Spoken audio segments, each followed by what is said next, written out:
Un homme en t-shirt blanc marche en regardant son téléphone et hop, plus de téléphone.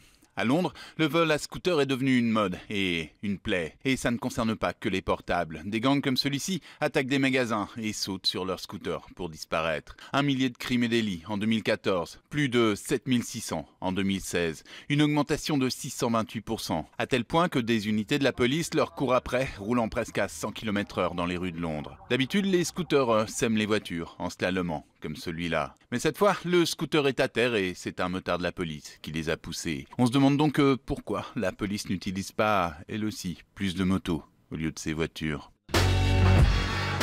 Des enfants sur leurs tablettes et leurs ordinateurs. Ils ont la tête de plus en plus penchée et donc les muscles du cou et du dos qui se fatiguent de plus en plus à la retenir.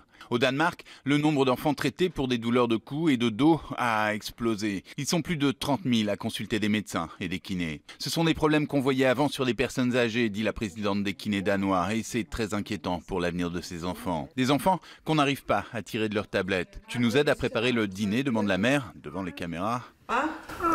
Non, répond le sale gosse.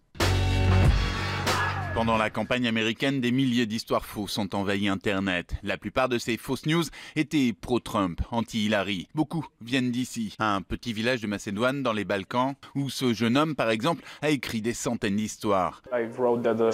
J'ai écrit qu'une célébrité voulait tuer Trump, dit-il, que la reine d'Angleterre voulait rencontrer Trump, que Trump et Poutine se sont rencontrés en secret à Mexico. Et ça a marché. Ces histoires ont été reprises par des sites sérieux. Il a eu 40 millions de vues en 6 mois et a gagné 60 000 € en revenus publicitaires redistribués par Google. C'est simple, dit-il, tu dis aux gens ce qu'ils veulent entendre et ils cliquent. Et les électeurs de Trump sont les plus crédules. Ils croient tout ce qui va dans leur sens. Aujourd'hui, tous les jeunes gens du village s'y sont mis. Ils gagnent des fortunes, font la fête et rient ensemble de la naïveté des Américains. En attendant peut-être bientôt celle des Français.